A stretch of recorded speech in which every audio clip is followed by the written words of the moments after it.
Hey guys, welcome back. So in this video I'm going to show you how you can cancel subscription in Workflowy. So let's get straight into it.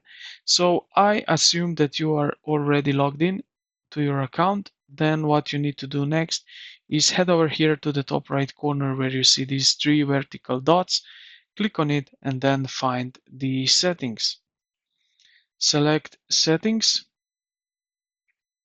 So now what you need to do basically is scroll down here.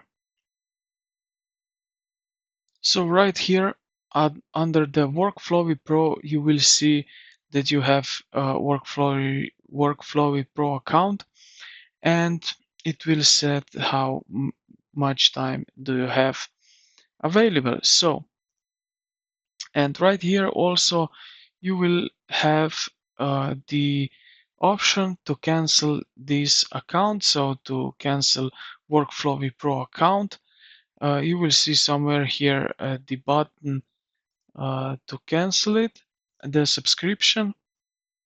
And yeah, this is then pretty much it. What you are going to do after the cancellation, you will left with these templates which you were using on the free version. And I hope this video helped you out. If you did, consider to like the video and subscribe to the channel. Thank you for watching, and I will see you in the next